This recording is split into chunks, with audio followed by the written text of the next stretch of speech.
He'll be to the right of the Secretary in the position of honor, so right here. That'd be good.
Well, good afternoon, everyone.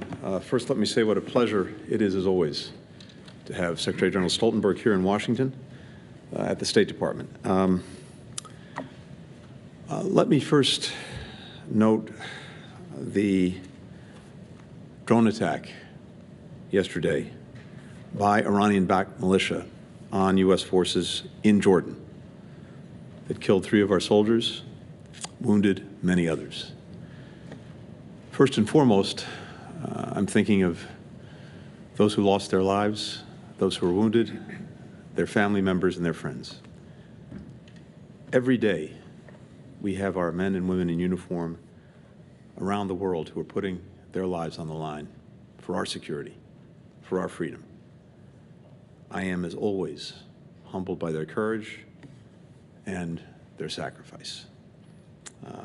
From the outset, we've been very clear in warning that anyone looking to take advantage of conflict in the Middle East and try to expand it, don't do it. We've taken steps to defend ourselves and to defend our partners, as well as to prevent escalation. And the President's been crystal clear. We will respond decisively to any aggression. And we will hold responsible the people who attacked our troops. We'll do so at a time and a place of our choosing. At the same time, we remain focused on our core objectives in the region, both in terms of the conflict in Gaza and broader efforts to build truly durable peace and security. To that end, I had an opportunity to meet today with the Prime Minister and Foreign Minister of Qatar on the ongoing effort to get hostages out and to create an extended pause. This is critical to then being able to get to the formula that we've been talking about for putting a durable end to the cycle of violence that we've seen in the region for generation after generation, and the opportunity that exists to actually achieve it, an integrated Israel with relations with all of its neighbors, security commitments, assurances that it needs to make sure that it can move forward in peace and security. Palestinian Authority that's reformed, and a clear pathway to a Palestinian state. That vision and its realization can dramatically change the security circumstance for Israel, for the Palestinians, for all of our partners in the region, and at the same time, isolate the small number of actors who don't want to get there, who have a very different vision for what the future is, notably Iran, a different vision that we see playing out every single day, either directly by Iran or by its proxies. But the way to durable security is through a region that's more integrated, where the relations among its countries are normalized, and where the question of the rights of Palestinians is finally answered. Jens and I had an opportunity today, of course, to talk about the NATO summit and to talk about other matters relating to our alliance. And I have to say that, once again, we see that NATO is advancing with a sense of urgency and a strong sense not only of unity of purpose, but unity of action. Just at the very end of last week, Turkey approved Sweden's accession to NATO. Sweden brings tremendous capabilities to the alliance in every domain. Hungary now will have to act in order to complete the process of Sweden's accession, but I fully anticipate that that will happen in the weeks ahead when Hungary's parliament returns. Now, the accession of both Finland and Sweden was far from inevitable. In fact, if you go back a little over 2 years, no one was talking about it. But in the wake of Moscow's renewed aggression against Ukraine, both countries felt that it was clearly in their interest to defend their people and defend their sovereignty by joining the alliance. I think the process that we've seen in actually record time, first with Finland and now with Sweden, demonstrates that NATO's door is open, remains open, including to Ukraine, which will become a member of NATO. This also underscores one of the many ways in which Putin's aggression against Ukraine has been an abject strategic failure for Russia, how it has, in fact, precipitated the very things that Putin sought to prevent. He wanted to shrink NATO. It is now larger and getting larger still. He wanted to weaken NATO. It is stronger than it's ever been. All of this will, I think, come to an important inflection point when we get to the NATO summit, the historic NATO summit that we are very honored to host in Washington in July. This is going to be, I think, the most ambitious summit since the end of the Cold War, showing NATO's adaptation to new challenges and new threats, whether it's Russia, whether it's very different ways, the PRC, the cyber domain, terrorism. And what you're seeing is an alliance that, as I said, is coming together in new ways and in stronger ways to make sure that it can deal effectively with those challenges. And even as we're celebrating, when we get to the NATO summit, 75 years of its history, the real focus of the summit is going to be on the next 75 years and everything NATO has done to adapt and make itself, as it has been, indispensable to the defense and security of its members. Some of those capabilities and some of that strength was on display as we kicked off the largest NATO military exercises since the end of the Cold War. Steadfast Defender, 90,000 personnel who are sending a very clear message. This alliance is ready and it is able to defend every square inch of NATO territory. We discussed with the Secretary General NATO's unwavering support for Ukraine. Last week, NATO signed a $1.2 billion contract to produce 220,000 artillery shells. That's going to help allies restock their own arsenals, and it complements efforts by the United States, by the European Union, by Ukraine, to ramp up defense production. This will make NATO itself and all allies much more resilient for future threats as we move forward. As all of us take on these challenges, and I want to emphasize, in the case of Ukraine, we've seen this very, very clearly. There's probably never been a better example of burden sharing in the history of the alliance and the partnerships that we have with different countries than we see when it comes to Ukraine. As I've mentioned before, the support that the United States has provided to Ukraine has been exceptional, about $75 billion over the last couple of years, but our partners and allies, notably our core NATO allies, have provided more than $110 billion over that same period of time.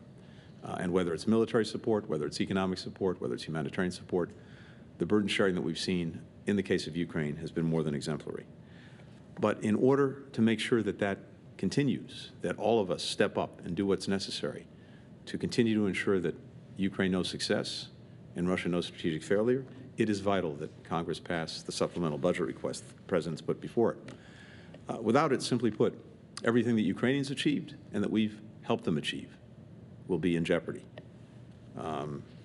And absent that supplemental, we're going to be sending a strong and wrong message to all of our adversaries that we are not serious about the defense of freedom, the defense of democracy. And it will simply reinforce for Vladimir Putin that he can somehow outlast Ukraine and outlast us. Well, that's not going to be the case. We have to make sure that it's not the case. Finally, let me just say that we have a lot of work to do over the next few months to prepare for the summit. I think we had today very good sessions with the Secretary General, and we'll be meeting shortly with the National Security Advisor and the Secretary of Defense over at the Pentagon to continue that work. I look forward to that and look forward to the weeks and months ahead as we prepare for NATO summit. Jens, over to you. Thanks so much, Secretary Blinken there, Tony. Thank you for hosting me here in Washington. It is always good to meet with you, and even more important given the dangers we face. So let me begin by offering my deepest condolences for the US troops killed and wounded in yesterday's drone attack in Jordan. We see Iran continue to destabilize the region. Iran also bears responsibility for backing terrorists who attack ships in the Red Sea.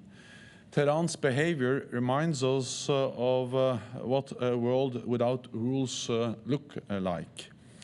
Unpredictable and dangerous, a world where our security becomes more expensive.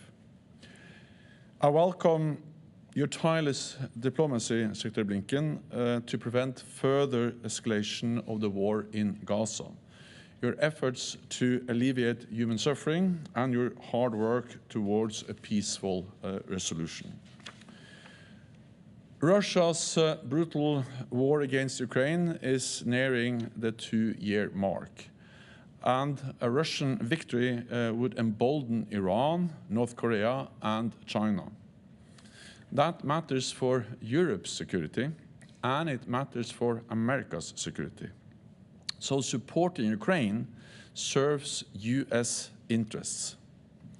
For a tiny fraction of annual defense spending, the United States has helped Ukraine destroy a major part of Russia's combat capacity without placing a single American soldier in harm's way.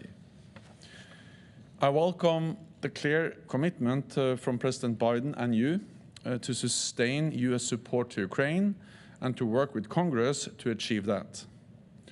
As you said, other allies are also stepping up. In fact, what European NATO allies and Canada provide in terms of military, financial, and humanitarian aid actually exceeds what the US is providing. So this is truly a joint effort by all NATO allies from both sides of the Atlantic. And I'm confident that all NATO allies will continue to deliver, because supporting Ukraine is not charity. It is an investment in our own security. President Putin started this war, and he could end it today if he stopped attacking a neighbor. The war could also end if Ukraine stopped defending itself. But that would not mean peace. It would mean Russian occupation, and occupation is not peace. A just peace will require President Putin to realize that he will not get what he wants on the battlefield. Moscow must accept a negotiated solution where Ukraine prevails as a sovereign, independent nation. What happens around the negotiating table is inextricably linked to the situation on the battlefield. So if we want a lasting, just peace, we must provide Ukraine with more weapons and ammunition. Weapons to Ukraine is the path to peace. Finally, we also discussed adapting our alliance for the future. In July, we will mark NATO's 75th anniversary with a summit here in Washington. And as you said, NATO is getting stronger and bigger. Finland is already a member. Sweden will become a member soon.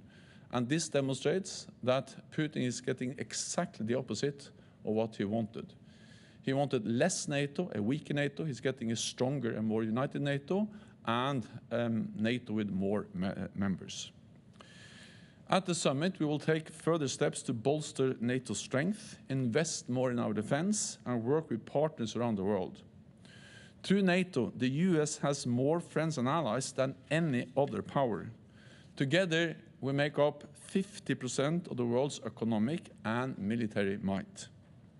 China and Russia have nothing like NATO.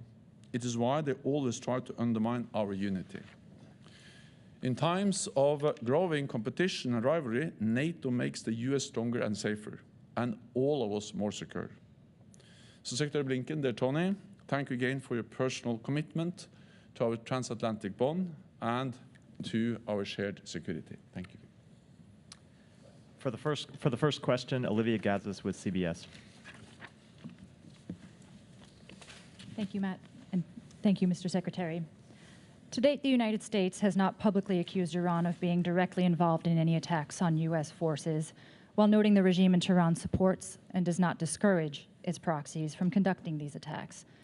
This weekend's lethal strike, Mr. Secretary, was one of at least 160 attacks on U.S. forces in the region by Iranian proxies since October.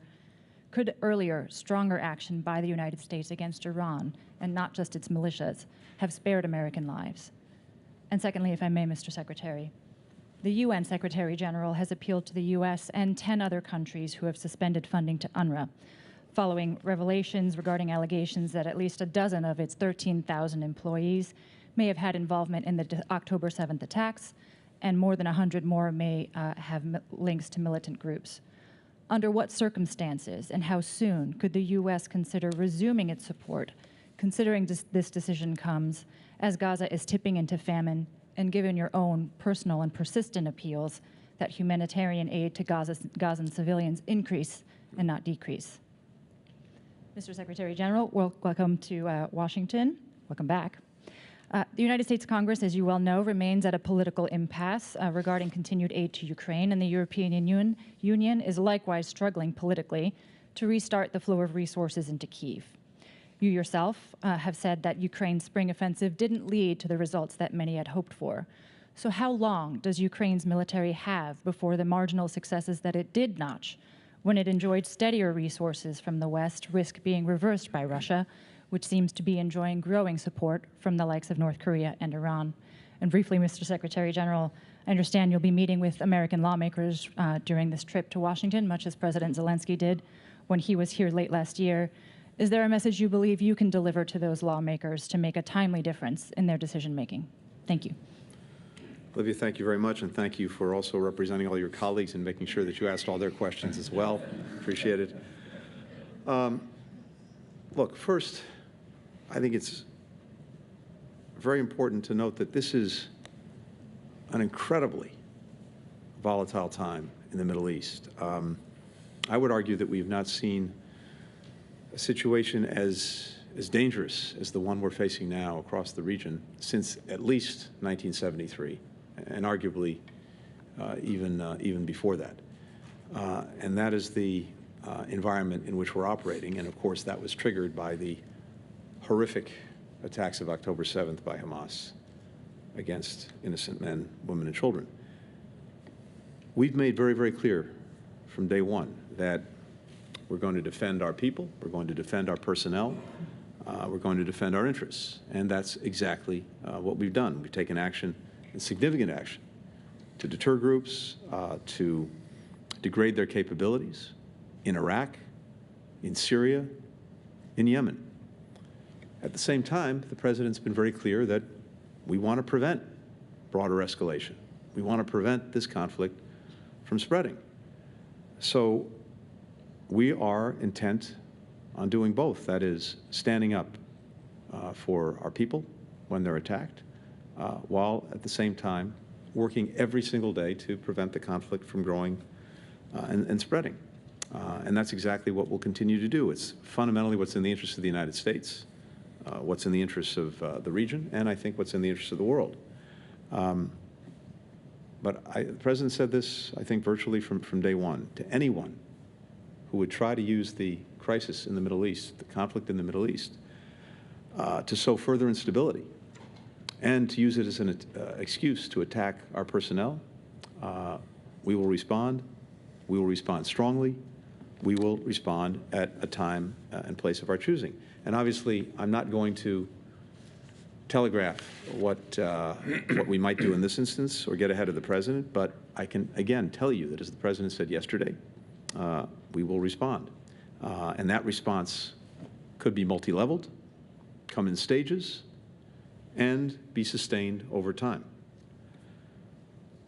With regard to UNRWA, the reports that we got last week, and UNRWA brought them to us, were deeply, deeply troubling. It is imperative that UNRWA immediately, as it said it would, investigate, that it hold people accountable as necessary, and that it review its procedures. I had a very good conversation with Secretary General of the United Nations, Guterres, last week when we were first made aware of these allegations, and we're going to be looking very hard at the steps that UNRWA takes, again, to make sure that this is fully and thoroughly investigated, that there's clear accountability, and that, as necessary, measures are put in place so that this doesn't happen, again, assuming the allegations are fully borne out. Certainly, we haven't had the ability to investigate them ourselves, but they are highly, highly credible. At the same time, and as you indicated, UNRWA has played and continues to play an absolutely indispensable role in trying to make sure that men, women, and children who so desperately need assistance in Gaza actually get it. And no one else can play the role that UNRWA's been playing, certainly not in the near term. No one has the reach, the capacity, the structure to do what UNRWA's been doing. And from our perspective, it's important, more than important, imperative that that role continues. So that only underscores the importance of UNRWA tackling this as quickly, as effectively, and as thoroughly as possible, and that's what we're looking for. I will meet members of Congress tomorrow, and of course I'm looking forward to discussing many issues with them, including Ukraine. I'm confident that all NATO allies, also the United States, will continue to provide support to Ukraine, because this is in our own security interest to do so. It will be a tragedy for the Ukrainians if President Putin wins, but it will also make the world more dangerous and all of us more insecure. It will embolden other authoritarian leaders, not only President Putin, but also North Korea, Iran, and China, to use force. Today it's Ukraine, tomorrow it could be Taiwan. So therefore, it is in our interest to ensure that Ukraine prevails as a sovereign, independent nation. And the support we are providing is making a difference. There's a steady flow of ammunition, weapons from NATO allies. And we have seen that this support has enabled the Ukrainians to actually make big achievements. We have to remember where we started. When this war started, or when the full-fledged invasion happened in February last year, or in 2022, most experts feared that Russia would control Kiev within days and the whole of Ukraine within weeks. The reality is that the Ukrainians were able to push back the Russian forces, and they have liberated 50% of the territory that Russia occupied at the beginning of the war. They have been able to inflict heavy losses on the Russian armed forces, more than 300 casualties, thousands of armored vehicles have been destroyed, and hundreds of planes. And this is something we all have achieved without putting any NATO soldier, US soldier or any other NATO soldier in harm's way, but just by providing military support to Ukraine.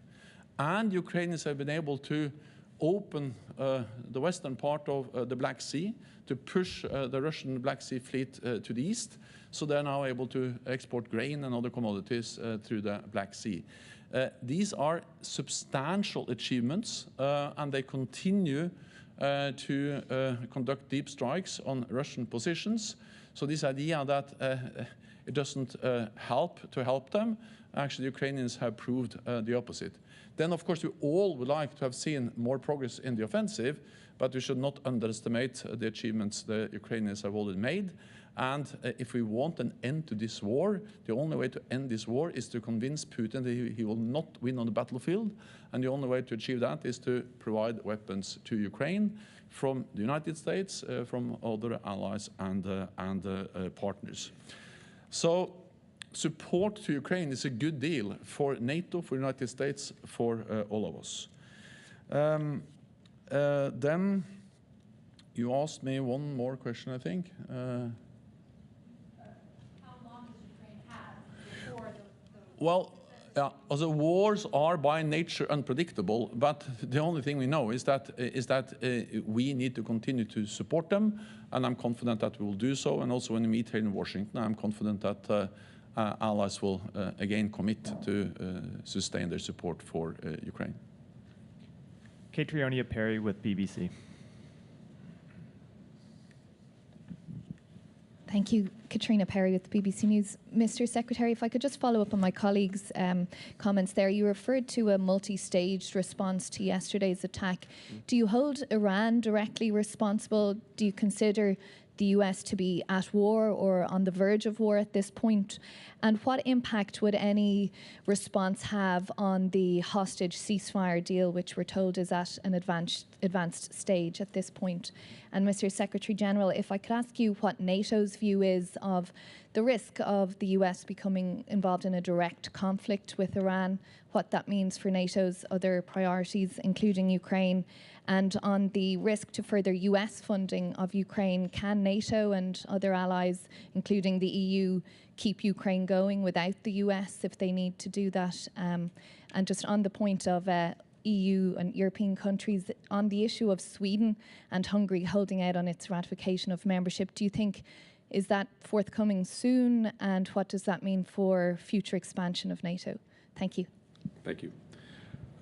So the attacks that have taken place since October on our forces, on our personnel, in both Iraq and Syria, have been conducted by groups that are aligned with Iran, and indeed are supported by Iran, funded by Iran, equipped by Iran.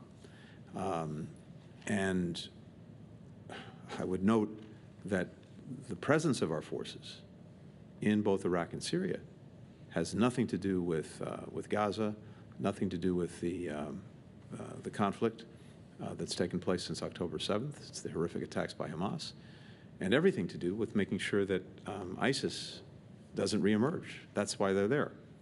Something that Iran should share as an interest, but on the contrary, the groups that are aligned with it have been conducting these attacks. And as I mentioned, we do not seek conflict with Iran. We do not seek war with Iran, but we have and we will continue to defend our personnel and to take every action necessary to do that, including responding very vigorously to the attack that just took place. And as I mentioned, I'm not going to get ahead of where the president is. I'm certainly not going to telegraph the response, but as I mentioned, that response could well be multi-leveled. It could come in stages, and it could be sustained over time. At the same time, totally separately, we have been working to try to get hostages back out of Gaza, and at the same time to get an extended pause in. And that effort is something that we are very, very actively pursuing right now with, of course, our partners in Qatar and Egypt, as well as Israel. Those who are trying to expand the conflict, broaden the conflict, escalate the conflict, they may say that they're doing that somehow in response to Gaza, but every action they're taking really is to perpetuate the conflict and to expand it. They don't have the interests of anyone in mind except their own interests as they see them. And we're determined, again, that we do everything possible not to see the conflict expand. On the contrary, we're working to end it, and end it in a way that the atrocities of October 7th never happen again, as well as the suffering that we've seen on the part of Israelis and Palestinians alike doesn't happen again. That's what we're working toward, and that's where our focus is. First, on the issue of Swedish membership, I welcome, of course, that Turkey now has finalized the ratification process with the decision in the parliament and also the signature from President Erdogan. This demonstrates that Turkey has followed up and delivered on what we all promised at the NATO summit in Vilnius last summer, and it demonstrates that NATO's door is open. I spoke last week with Prime Minister Orban of Hungary, because now Hungary is the only country that has not yet finalized the ratification process. Prime Minister Orban was very clear that he supports Swedish membership of NATO. He told me that the parliament in Hungary will reconvene at the end of February, and I expect also, in line with what he said, that the parliament will then finalize the ratification shortly after that. So I'm confident that Sweden will be a full member of the alliance. That will make NATO stronger. It will send a clear message to Moscow, and it will demonstrate that it's for NATO allies to decide who is going to be a member. Moscow have no veto over NATO enlargement. Then on Iran, of course, Iran is responsible for destabilizing the whole region, threatening stability and security in the Middle East. It is repressive at home and aggressive abroad. We have seen this through many different attacks, and also the different proxy groups, terrorist groups that Iran supports. This underlines, of course, also the risk of escalation, and therefore welcome the efforts by the United States to address these risks. And it is important that we also realize that Russia and Iran are now aligning more and more. Russia is more and more dependent on drones from Iran. They've actually built a new factory in Russia based on Iranian drone technology, and in return Russia is providing advanced technology to Iran. So it demonstrates how authoritarian regimes are now coming closer and closer, and the only answer to that is that NATO allies, all those countries that believe in democracy, have to stand together as we do in NATO. Alex Marquardt with CNN.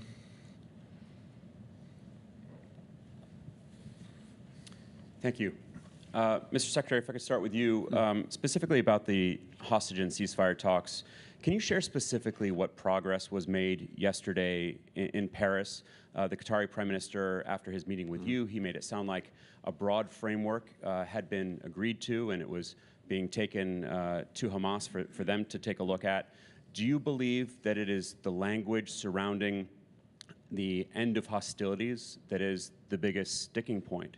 And if you would also comment on to what extent Prime Minister Netanyahu's comments about no Palestinian sovereignty, his leaked recording about criticizing Qatar, his ministers talking about resettling Gaza, to what extent has that complicated these conversations over an eventual deal?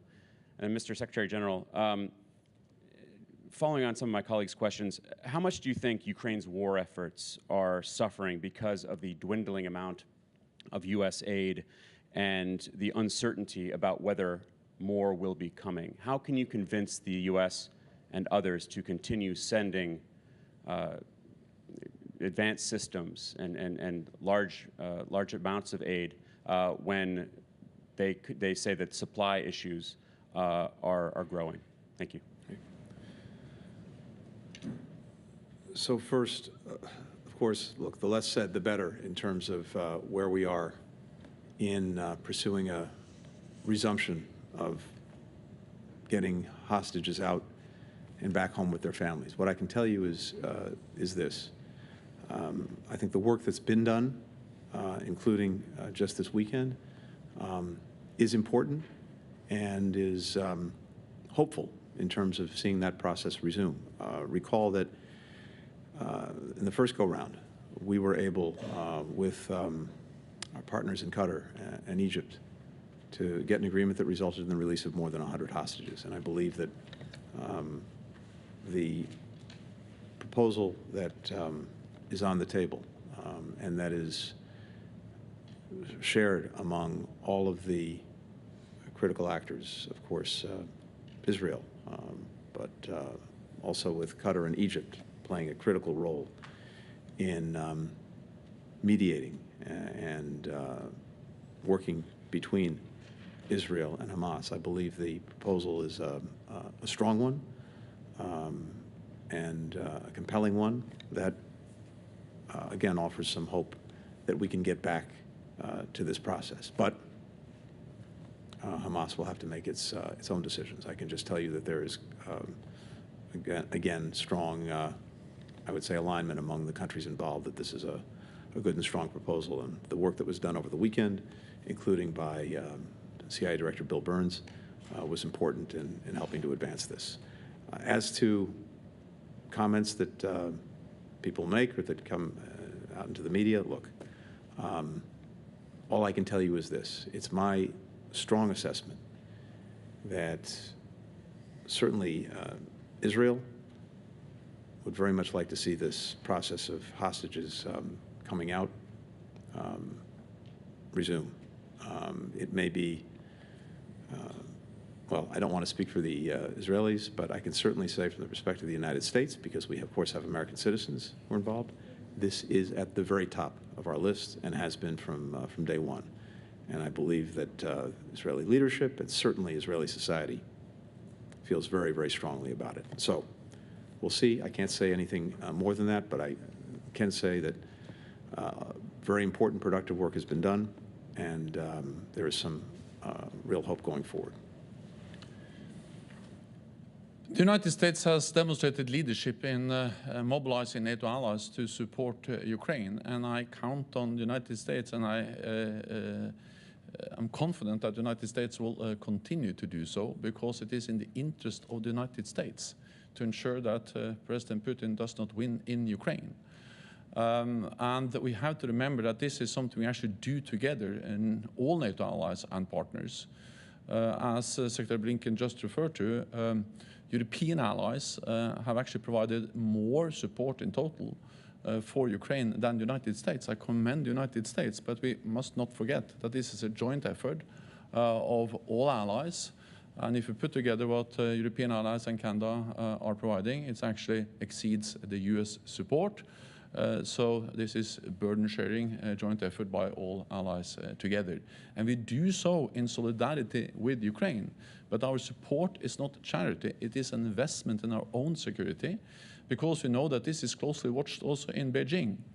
And we also see how China and Russia are aligning more and more, how China is propping up the Russian economy, including the defense production. We see how China is repeating and spreading the same narrative about the war as Russia, how China has failed to condemn the illegal invasion of Ukraine. And then we have to remember that just days before the full-scale invasion, China and Russia, President Xi and President Putin, signed a joint partnership agreement where they promised each other limitless partnership. So I understand that many allies are also concerned about China, but that's not an argument for being less concerned about Ukraine. Security is not regional, security is global. What happens in Europe matters for Asia, what happens in Asia matters for Europe, and today it's Ukraine, tomorrow it can be Taiwan.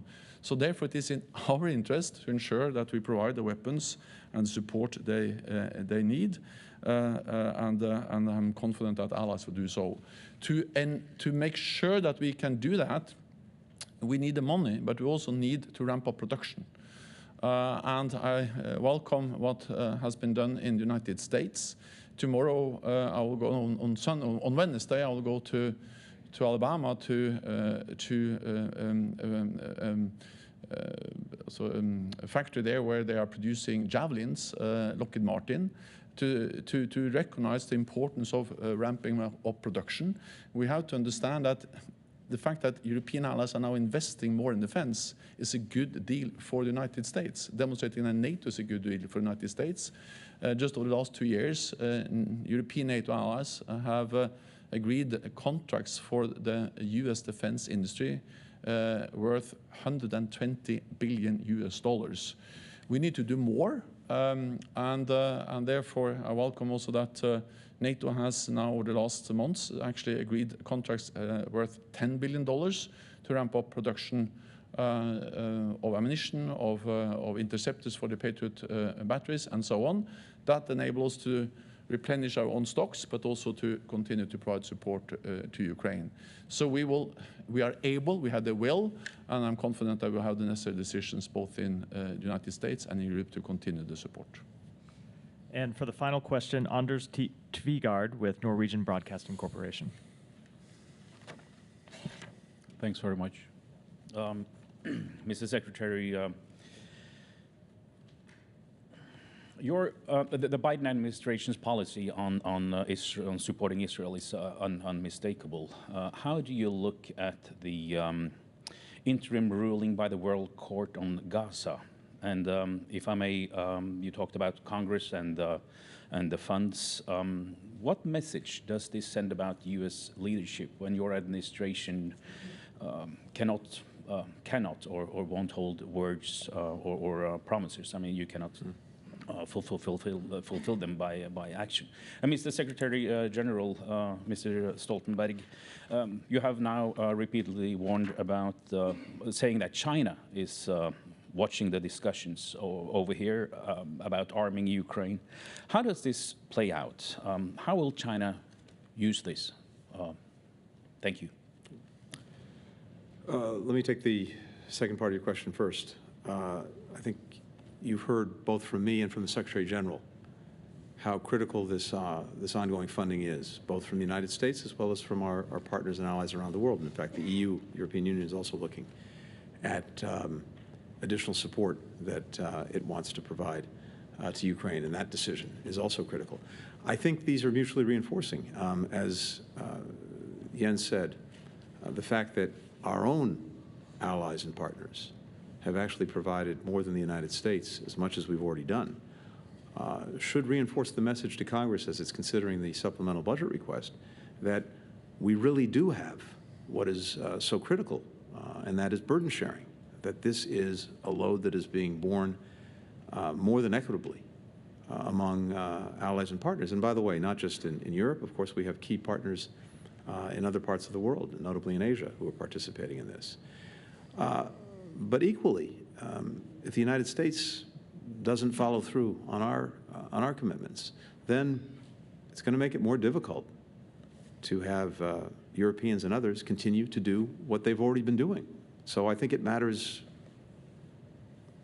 a lot, more than a lot. I think it's essential that we do make good on our commitments. And as we do, I'm convinced that allies and partners around the world will continue to do what they've been doing. And I also remain confident that in Congress, we continue to have strong and bipartisan support for Ukraine. So let's see in the days and weeks ahead as this moves forward. There is no other magic pot of money, and we are now currently out of the military assistance that we've been providing to Ukraine, and we're even seeing some evidence of what that means on the battlefield. So it is absolutely vital, absolutely urgent that we do it, and it is important in the terms that you've laid down, which is what does this mean for our word and our leadership around the world. But I'm confident that as we do it, you will see the benefits of that leadership with many other countries, allies and partners alike, continuing to do what's necessary with us to defend Ukraine. With regard to the ICJ ruling first, let me just say broadly that we continue to believe clearly that the allegations of genocide are without merit. We have consistently made clear to Israel, going back to the early days, the imperative of taking every possible step to protect civilian life, to get humanitarian assistance to those who need it, and also to address dehumanizing rhetoric that we've heard from some individuals. The court in this decision agreed with that. And the court's ruling is also very consistent with our view that Israel has the right to take action to ensure that the terrorist attacks of October 7th never happen again, in accordance with international law. So I can just say we took note of the opinion. We will continue to monitor the proceeding as it moves forward. China is not an adversary, and I welcome the fact that the United States and other allies engage with China in dialogue on issues of mutual concern like climate change and arms control. But at the same time, we have to take seriously the consequences for our security, the significant military buildup which China now is undertaking. And also the fact that the war in Ukraine is bringing China and Russia closer with the substantial support that China provides to Russia in different ways, and the promise of a limitless partnership in the midst of this brutal war aggression against Ukraine. Of course, the size of the Chinese economy, the significant military buildup, all of that is a challenge for all NATO allies, also for the United States. The United States is by far the biggest ally, but it is a great advantage even for the United States to have so many friends and allies as you have in NATO. No other major power, Russia and China, has nothing similar. The US represents 25% of the world's GDP, but together with NATO allies, we represent 50% of the world's GDP and 50% of the world's military might. So there's no reason why the US should deal with China alone. Together we are so much stronger. It demonstrates that NATO is a good deal for the United States. It's good for all European allies, but also for the United States.